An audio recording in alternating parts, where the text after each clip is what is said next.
کہ مہمان کی عزت کا خیال رکھنا کس قدر لازم ہے۔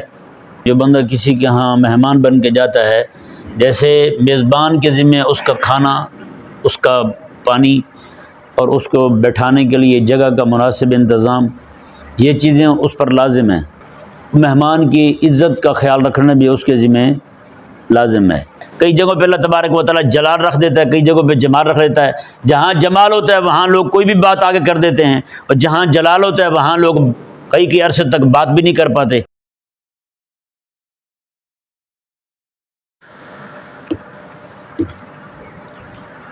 اعوذ باللہ من الشیطان الرجیم، بسم اللہ الرحمن الرحیم۔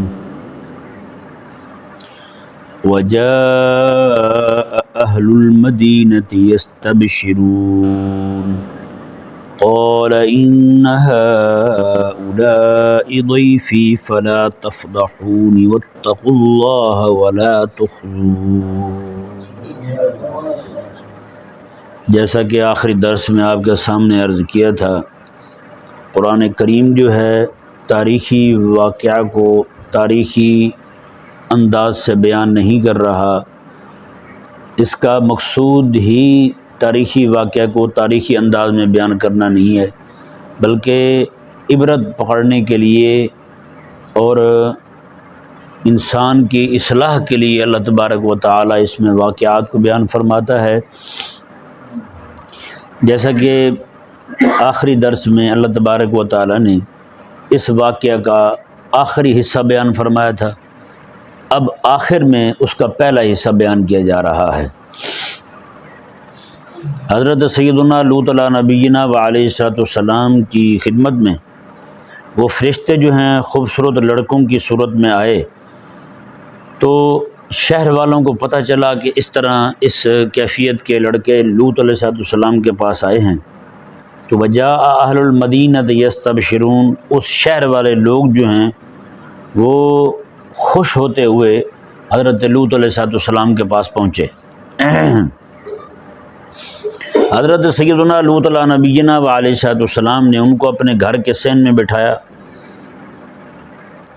جب وہ آئے تو حضرت لوط علیہ السلام نے انہیں دیکھتے ہی فرمایا ان ہؤلاء ضیفی فلا تفضحون، میں کہ یہ میرے مہمان ہیں تو تم مجھے میرے مہمانوں میں شرمندہ نہ کرو، تم میرے مہمانوں میں مجھے رسوا نہ کرو، کیونکہ یہ لازم اور ضروری ہے کہ جو بندہ کسی کے ہاں مہمان بن کے جاتا ہے، جیسے میزبان کے ذمہ اس کا کھانا، اس کا پانی اور اس کو بیٹھانے کے لیے جگہ کا مناسب انتظام، یہ چیزیں اس پر لازم ہیں، ٹھیک ہے نا جی۔ اسی طرح کر کے مہمان کی عزت کا خیال رکھنا بھی اس کے ذمہ لازم ہے، اور یہ بھی آداب میں سے ہے جب بھی کوئی مہمان پہنچے، کہیں ظاہری بات ہے وہ دور سے ہی مہمان آتے ہیں اکثر، تو دور سے جو مہمان آئے اس پر اس کو سب سے پہلے بٹھانے کی جگہ یہ سارے ایسی جگہ دکھا دی جائے، دکھانے کے فوراً بعد اس کو حمام کا راستہ بتایا جائے،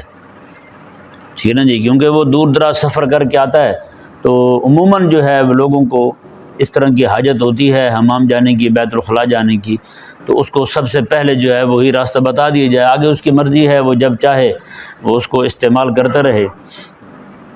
تو یہ آداب میں سے ہے۔ حضرت سیدنا لوط علیہ نبینا و علیہ السلام کا پریشان ہو کر کے یہ فرمانا کہ تم مجھے میرے مہمانوں میں رسوا کر رہے ہو، شرمندہ کر رہے ہو، اس سے باز آ جاؤ، تم میرے مہمانوں کے سامنے تو کم از کم اس طرح کا معاملہ نہ کرو۔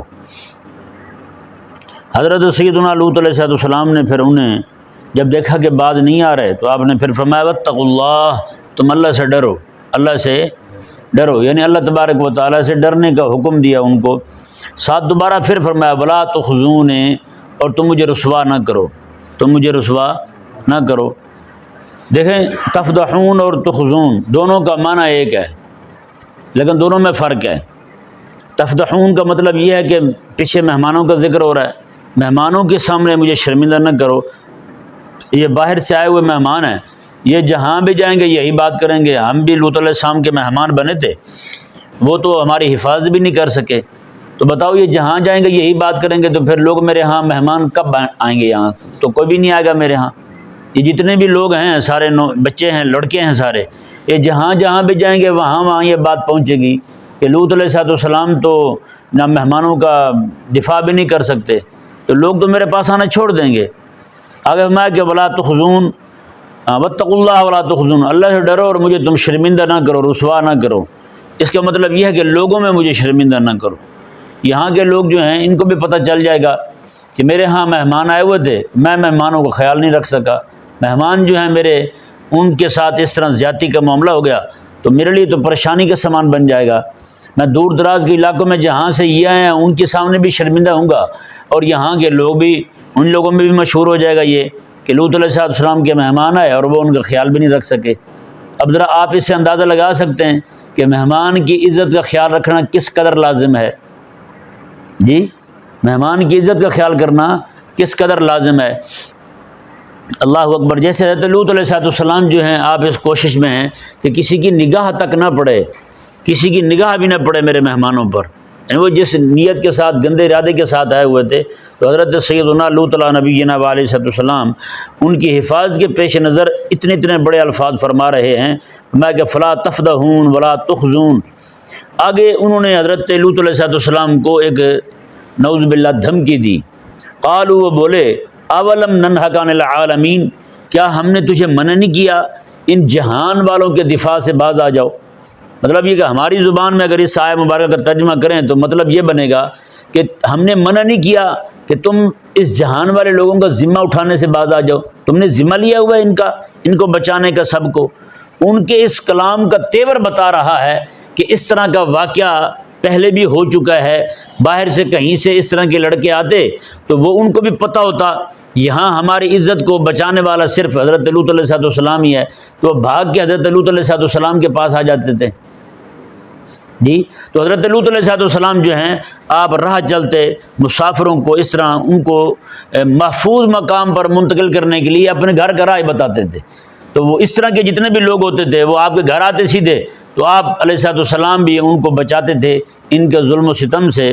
تو وہ بارہا پہلے بھی اس طرح کی کشاکشی ہو چکی تھی، اس طرح کا معاملہ ان کے ساتھ پہلے بھی ہو چکا تھا کہ لوط علیہ السلام بچانے کے لیے آگے آتے تو وہ پھر اس طرح بارہا وہ آپ کو منع کر چکے تھے۔ تو انہوں نے کہا قالوا اولم ننہک عن العالمین، ہم نے تمہیں منع نہیں کیا ان جہان والوں کا ذمہ اٹھانے سے باز آ جاؤ، بار بار تم اس طرح کا معاملہ کیوں کرتے ہو؟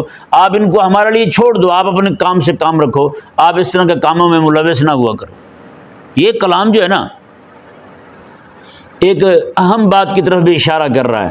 جیسے مثال کے طور پر کوئی عالم ہوں، متقی ہوں، پرہیزگار ہوں، ان سے کوئی بندہ ایسی بات کر دے آ کے، نعوذ باللہ، جیسے لوگ آ کے کر دیتے ہیں کہ میرا جی فلاں خاتون کے ساتھ معاملہ ہے تو آپ مہربانی کریں۔ جی لوگ پوچھتے ہیں جی آپ تو اتنے بڑے بزرگ تھے، آپ سے بات کرنے میں اس نے کیسے ہمت کر لی کہ آپ کو یہ بات کر دی؟ تو بھائی حضرت سیدنا لوط علیہ السلام رب تعالیٰ کے پاک پیغمبر سامنے کھڑے ہوئے ہیں، دروازے کو پکڑ کے کھڑے ہوئے ہیں، وہ دروازے کو دھکا دے رہے ہیں، لوط علیہ السلام کے ہاں مہمان بیٹھے ہوئے ہیں، اللہ تعالیٰ کے پاک پیغمبر کا حیا نہیں کر رہے۔ جب لوگ ڈھیٹ ہو جائیں، بے شرم ہو جائیں، کسی معاملے میں اندھے ہو جائیں تو وہ پھر کسی کا خیال کرتے؟ اللہ تعالیٰ کے پاک پیغمبر سامنے کھڑے ہو، ان کو یہ کہہ رہے ہیں کہ آپ جی چھوڑیں ان کو ہمارے لیے، بس آپ ان کو چھوڑ، اولم ننہک عن العالمین، ہم نے منع نہیں کیا آپ لوگوں کو ٹھیکہ اٹھانا چھوڑ دیں، آپ لوگوں کا ذمہ لینا چھوڑ دیں، آپ پھر وہی باتیں کرتے ہیں، آپ پھر ان کو اپنے پاس رکھ کے بیٹھے ہوئے ہیں، چھوڑیں ان کو ہمارے پاس، ہمیں لے جائیں۔ آج جو نا ہم چاہتے ہیں کہ آج ہماری رات جو ہے وہ مزے کی گزرے، نعوذ باللہ من ذالک۔ حضرت سیدنا، تو اس سے یہ ثابت ہوتا ہے کسی بزرگ کے سامنے کوئی اس طرح کی بات کر دے، کسی عالم کے سامنے، شیخ کے سامنے کوئی آ کے نامناسب سی بات کر دے، چاہے وہ اس کو اپنا درد سمجھ رہا ہو، وہ جو بھی ہو، تو اس سے اس بزرگ کی بزرگی پر شک کرنا درست نہیں ہے۔ یہی کہیں گے کہنے والا ہی ڈھیٹ ہو چکا تھا، کہنے والا بھی شرم ہو چکا تھا۔ آج کل کے لوگ کہتے ہیں اگر اس کے پاس تقوی کا نور ہوتا تو اس بندے کو ہمت ہی نہ ہوتی، اس بندے کو ہمت ہی نہ ہوتی بات کہنے کی۔ تو بھائی جس طرح یہ ہمارے بڑے بزرگ جو ہیں وہ مزاج میں اختلاف رہا ہے ان کے، کئی جو ہیں وہ بالکل ٹھنڈے مزاج کے، کئی جو ہیں وہ سخت مزاج کے بھی رہے ہیں۔ جیسے بزرگ دہلی خاندان کے بہت بڑے محدث تھے، ان کے پاس ایک بندہ آیا، اس نے پوچھا کہ حضرت یہاں دہلی کا قطب کون ہے؟ بڑے سخت جو ہے نا وہ معاملات جو ہیں وہ بڑے نرمی سے چل رہے ہیں، ہر طرف جو ہے وہ کشاکشی کا معاملہ ہے۔ یہاں کے کتب تو بتائیں وہ ہیں کون؟ انہوں نے بتایا کہ وہ فلاں جگہ پہ خربوزے بیچتے ہیں ریڈی پر۔ انہوں نے کہا جی اچھا، وہ گئے جا کے انہوں نے کہا جی یہ خربوزہ تو دکھائیں، وہ صرف دیکھنے کے لیے کہ واقعی کوئی بات ہے یا نہیں۔ انہوں نے کہا خربوزہ تو دکھائیں، انہوں نے خربوزہ دکھا کے نا کاٹ کے چکھا دیں۔ انہوں نے کاٹا، اس نے چکھا، چکھنے کے بعد کہنے لگا یہ تو پھیکا ہے، میں یار اور دیکھ لیتے ہیں۔ انہوں نے اور کاٹ دیا اور کاٹ دیا، اس طرح پوری ریڈی کاٹ دی۔ کہنے لگا یہ تو پھیکے ہیں۔ وہ بزرگ فرمانے لگے کہ اگر وہ بندہ کہنے لگا، وہ بزرگ فرمانے لگے اس بندے کو، یا اگر یہ پھیکے ہے نا تو پھر کسی اور سے دیکھ لو یار، میرے پاس تو یہی تھے جو آپ نے سارے دیکھ لیے ہیں کاٹ کے۔ اب وہ سمجھ گیا، اس نے کہا کہ ان کی ٹھنڈا مزاج جو ہے نا اس لیے سارے معاملات آگے پیچھے ہوئے پڑے ہیں۔ کچھ عرصے بعد پھر وہ دہلی آیا تو ہر بندہ ہی سیدھا ہے۔ اب وہ گیا حضرت شیخ دہلوی رحمہ اللہ کے پاس، کہنے لگے کہ حضرت آج کل معاملات بڑے مضبوط جا رہے ہیں۔ کتب کون ہے؟ فرمایا کہ وہ فلاں گلی میں نا ایک ریڈی پر پانی بیچ رہا ہے وہ بندہ، میٹھا پانی، شربت، گرمیوں کا موسم تھا۔ تو وہ گیا جا کے اس نے کہا جی ذرا میٹھا پانی تو پلا دیں ایک گلاس۔ انہوں نے پانی دیا، اس نے جیسے منہ کو لگایا تو ساتھ ہی نیچے زمین پر گرا دیا۔ اس نے کہا یہ تو پھیکا ہے، ذائقہ بھی ٹھیک نہیں ہے، میٹھا بھی نہیں ہے، اس میں کون سا پانی ہے؟ انہوں نے رکھ کے چپیٹ ماری ہے اس کو کان کے نیچے، کہا کہ بدتمیز، ہر ایک کو خربوزے والا سمجھتے ہو ہیں جی۔ اب وہ ٹھنڈا مزاج تو معاملات یہ ہو گئے، ان کے گرم مزاج تھے جنہوں نے اپنے ایک گلاس پانی کا نقصان برداشت نہیں کیا، وہ کسی کا کیا برداشت کرتے ہیں جی۔ تو وہ جناب آیا ان حضرت محدث دہلوی رحمہ اللہ کے پاس، تو عرض گزار انہوں نے کہا حضرت واقعی بابا تو بڑا جلالی ہے۔ فرمایا کہ بس وجہ بھی یہی ہے۔ تو اب یہ نہیں کہ وہ ٹھنڈے مزاج کے تھے، پوری ریڈی خربوزوں کی ضائع کر دی تو انہوں نے کچھ نہیں کہا، تو ان کا تقوی، ان کی طہارت، ان کی بزرگی ظاہر ہو گئی ہے نا۔ یہ اللہ تبارک و تعالیٰ کی طرف سے ہوتا ہے۔ کئی جگہوں پہ اللہ تبارک و تعالیٰ جلال رکھ دیتا ہے، کئی جگہوں پہ جمال رکھ دیتا ہے۔ جہاں جمال ہوتا ہے وہاں لوگ کوئی بھی بات آگے کر دیتے ہیں، اور جہاں جلال ہوتا ہے وہاں لوگ کئی عرصے تک بات بھی نہیں کر پاتے۔ تو یہ اس بات کے ساتھ کوئی لینا دینا نہیں ہے۔ اگر یہی بات ہے تو پھر حضرت لوط علیہ السلام کے سامنے آ کے وہ کیوں کہہ رہے ہیں کہ آپ ہمیں لڑکے دیں؟ نعوذ باللہ، ہم ان کے ساتھ بدکاری کرنا چاہتے ہیں، نعوذ باللہ ثم نعوذ باللہ۔ بہرحال خلا کے کائنات نے ارشاد فرمایا، حضرت لوط علیہ السلام جو ہیں، آپ نے جب دیکھا کہ یہ ٹلنے والے نہیں ہیں تو آپ نے فرمایا قال ہؤلاء بناتی ان کنتم فاعلین، میں کہ یہ میری بیٹیاں ہیں، اگر تم نے کچھ کرنا ہے، ان قضاء شہوت کرنی ہے، اپنی شہوت پوری کرنی ہے تو ان سے کر لو جی۔ یہاں یہ ذہن میں رہے بھائی، ہؤلاء بناتی سے مراد جو ہے نا، ہمیشہ کسی بھی قوم کا بڑا جو ہے وہ قوم کی ساری خواتین کو اپنی بیٹیاں سمجھتا ہے، سمجھا نا جی۔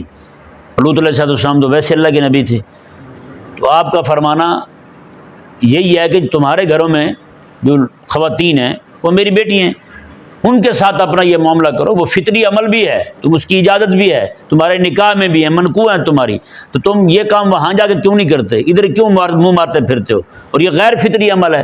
اللہ اکبر کبیرہ۔ حضرت لوط علیہ السلام نے یہ فرمایا ان کو۔ اب ایک بات، دوسری بات، نعوذ باللہ، دوسری بات یہ ہے کہ حضرت لوط علیہ السلام نے جب دیکھا یہ ٹلنے والے نہیں ہیں، آپ نے انتہائی عجز کے ساتھ ان کو شرمندہ کرنے کے لیے، ذلیل رسوا کرنے کے لیے آپ نے اشارہ فرمایا اپنی بیٹیوں کی طرف، میں اگر تم نے اس طرح کا معاملہ کرنا بھی ہے تو پھر میری بیٹیاں ہیں۔ تو یہاں بھی یہ ذہن میں رہے، اپنی بیٹیاں ان کو پیش کرنا مقصود نہیں تھا، صرف ان کو ذلیل کرنا مقصود تھا۔ جیسے کوئی بڑا جو ہے نا وہ بار بار سمجھا رہا ہو، اگلا سمجھ نہیں رہا تو آج آ کے کیا کہتا ہے، یہ میرا سر ہے، آپ جوتا اٹھا کے مجھے مار دو۔ کیا خیال ہے، جوتا مارنے کی اجازت دے رہا ہے اسے؟ یہ شرمندہ کر رہا ہے، اسے ذلیل کر رہا ہے۔ اسے ذلیل کرنا مقصود ہے بھائی، اسے اپنا سر پیش کرنا مقصود نہیں ہے۔ اور یہ بھی بات پکی ہے، اگلا جوتا اٹھا کے مارنے بھی لگے گا تو اس نے چھوڑنا نہیں ہے اس کو، کہ چھوڑ دے گا اس کو۔ باپ جو ہے وہ بیٹے سے تنگ آ کے اپنا سر آگے کر دیتا ہے، امامہ اتار دیتا ہے، لو بھی میرے سر میں جوتے مار لو، تو کیا مطلب ہے؟ باپ اجازت دے رہا ہے جوتے مرنے کی، یا اس کو ذلیل کر رہا ہے، اس کو رسوا کر رہا ہے، اس کو غیرت دلانا چاہتا ہے؟ بے شرم انسان کو حیا کو ہاتھ مار۔ مقصود تو اس کا یہ ہوتا ہے، نہ کہ یہ مقصد ہے اس کا کہ اپنا سر پیش کر رہا ہے۔ اور یہ بھی پکی بات ہے، اگر اس نے ہاتھ بڑھایا اپنے باپ کے سر کی طرف، جوتا اٹھا کے مارنے لگا تو باپ چھوڑے گا بھی نہیں۔ اب بتائیں نا، حضرت لوط علیہ السلام جو ہیں، جو گھر آئے کسی کے بیٹے کی، عزت کا اور حرمت کا اتنا خیال رکھ رہے ہیں، کیا وہ اپنی بیٹی کو معاملے میں اس طرح کہیں گے کہ یار یہ میری بیٹی ہیں؟ سمجھا رہے نہیں سمجھا رہا؟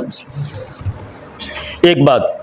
دوسری بات یہ ہے کہ حضرت لوط علیہ السلام نے جو فرمایا تھا کہ یہ میری بیٹیاں ہیں، اگر تمہیں کچھ کرنا ہے تو ان کے ساتھ کر لو، مطلب یہ تم ایمان لے آؤ، کلمہ پڑھ لو، مسلمان ہو جاؤ، تمہارا نکاح ان کے ساتھ کر دیتا ہوں۔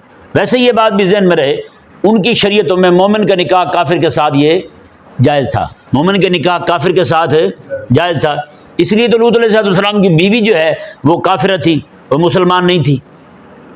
سمجھایا نہیں سمجھایا مسئلہ؟ ان کے ہاں یہ جائز تھا۔ بہرحال اگر آپ نے کہا بھی ہو تو ان کے ساتھ بھی نکاح کی صورت میں کہا ہے کہ میری بیٹیاں ہیں، تم ان کے ساتھ نکاح کر لو، لے جاؤ اپنے گھر میں، ان کے ساتھ تم اپنی جو ہے نا وہ ضرورت پوری کر لو، تم غیر فطری طریقہ کیوں اختیار کرتے ہو؟ دو باتیں ہو گئی۔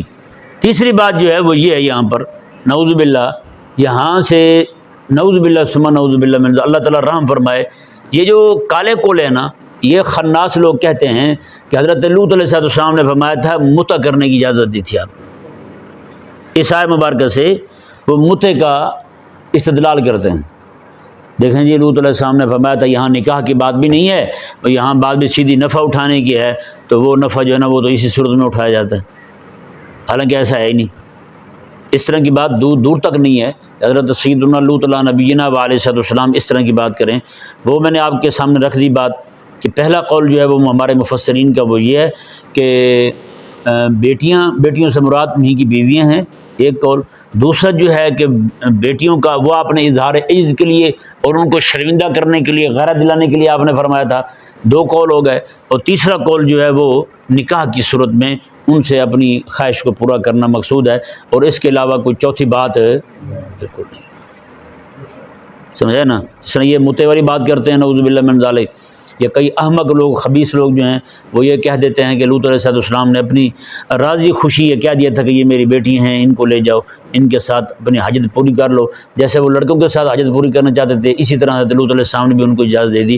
نعوذ باللہ ثم نعوذ باللہ، یہ جو قول ہے نا، یہ سچی بات ہے، یہ دجال کا جو گدھا ہے نا، اس کے گدھے سے بھی اس کے گدھے کے پیشاب سے بھی زیادہ پلید قول ہے یہ بات، حضرت لوط علیہ السلام کے متعلق یہ گمان کرے کہ لوط علیہ السلام نے ایسے فرمایا تھا۔ سمجھایا نہیں سمجھایا مسئلہ بھائی؟ اللہ تعالیٰ نے ارشاد فرمایا قال ہؤلاء بناتی ان کنتم فاعلین، حضرت لوط علیہ السلام نے فرمایا کہ یہ میری بیٹیاں ہیں، ان کنتم فاعلین، اگر تم نے کچھ کرنا ہے، یعنی اپنی شہوت پوری کرنی ہے، اب قضاء شہوت کا معاملہ کرنا ہے تو میں ان کے ساتھ کر لو۔ پھر وہ میں نے آپ کے سامنے سارے اقوال نقل کر دیے ہیں۔ اللہ تعالیٰ نے ارشاد فرمایا کہ لامروں کا یہ یہاں سے انشاءاللہ کل بیان کریں گے، یہ گفتگو جو ہے وہ طویل ہو جائے گی، اللہ تعالیٰ سمجھنے کی توفیق عطا فرمائے۔